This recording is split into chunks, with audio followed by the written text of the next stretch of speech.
জাতীয় সংসদে যাইনি, আমরা এদেশের মানুষের কণ্ঠ হয়ে কথা বলার জন্য জাতীয় সংসদে গিয়েছি। সংসদে বুঝাবার চেষ্টা করেছি, হয়তো বুঝতে পারছেন না বলে আজ জনগণ ময়দানে নেমেছে বুঝাবার জন্য। ইন্নাল হামদুলিল্লাহ ওয়াসসালাতু ওয়াসসালামু আলা রাসূলিহিল কারীম ওয়া আলা আলিহি ওয়া আসহাবিহি আজমাইন। মুহতারাম হাজিরিন, আমরা একটু বসি, একটু শান্ত হই। মাঠের আশেপাশে অনেক মানুষ, হয়তো গরমে কষ্ট হচ্ছে, তাদেরকে অনুরোধ করব, আপনাদের কষ্ট তো সব সময় হয় না, মাঝে মাঝে একটু কষ্ট দেওয়া হয়। এজন্য আজ এই গরমে যদি একটু কষ্ট হয়, আপনারা আশেপাশ থেকে প্রচুর মানুষ আশেপাশে রয়েছেন, তারা অবশ্যই মাঠে উপস্থিত হবেন। লম্বা দীর্ঘ কথা বলার জন্য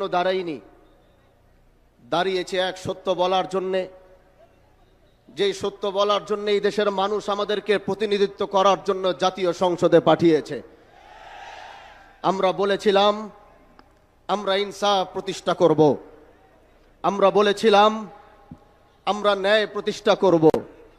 আর আমাদের এই আওয়াজগুলো, এই কথাগুলো এই দেশের মানুষ, আমার এলাকার মানুষ, তারা বিশ্বাস করেছিল এবং বিশ্বাস করে সেই শিবচরের মানুষ আমাকে ভোট দিয়ে আমাদেরকে জাতীয় সংসদে পাঠিয়েছে।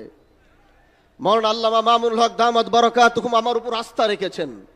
আমার উপর আস্থা রেখে তিনি আমাকে এই দায়িত্ব পালন করার সুযোগ দিয়েছেন। ভাই, আমরা ক্ষমতার জন্য আমরা জাতীয় সংসদে যাই নাই। এরকম ক্ষমতা তো আমাদের পূর্বপুরুষের ছিল। আমরা এরকম ক্ষমতার মসনদে বসার জন্যে, আমরা ক্ষমতার মসনদে বসার জন্য জাতীয় সংসদে যাইনি, আমরা এদেশের মানুষের কণ্ঠ হয়ে কথা বলার জন্য জাতীয় সংসদে গিয়েছি। এজন্য যতদিন আমাদের কথাগুলো যতদিন রায় না হবে, আমাদের দাবিগুলো যতদিন পূরণ করা না হবে, আমাদের আন্দোলন চলতে থাকবে। প্রিয় ভাইরা আমার, এদেশের মানুষ 70% মানুষ গণভোটের পক্ষে রায় দিয়েছে। 70% মানুষ জুলাইয়ের পক্ষে রায় দিয়েছে। এজন্য এদেশের জনগণের ম্যান্ডেটের বাইরে গিয়ে অন্য কিছু করার কোনো সুযোগ কারো হবে না।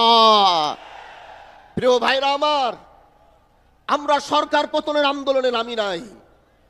এটা কোনো সরকার পতনের আন্দোলন আর সমাবেশ নয়। সংসদে বুঝাবার চেষ্টা করেছি, হয়তো বুঝতে পারছেন না বলে আজ জনগণ ময়দানে নেমেছে বুঝাবার জন্য। এজন্য আমরা চাই সরকার এটা বুঝবে, জুলাইকে ধারণ করবে, গণভোটের রায়ের পক্ষে সরকারও থাকবে, এটা আমাদের চাওয়া। এজন্য আগামীর বাংলাদেশে আমরা জুলাইকে মাইনাস করে আমরা কিচ্ছু করতে পারবো না। প্রিয় ভাইরা আমার, এই ময়দান থেকে এটাই বলতে চাই, আমরা জাতীয় সংসদে আমরা জনগণের কণ্ঠ হয়ে কথা বলবো। আর যখনই রাজপথে ডাক আসবে, আপনাদের রাজপথ থেকে কথা বলতে হবে। আল্লাহ পাক আমাদেরকে কবুল করুক। নাসরুম মিনাল্লাহি ওয়া ফাতহুন করিব ওয়া বাশশিরিল মুমিনিন। আসসালামু আলাইকুম ওয়া রাহমাতুল্লাহি ওয়া বারাকাতুহু। সংগ্রামী তৌহিদি জনতা।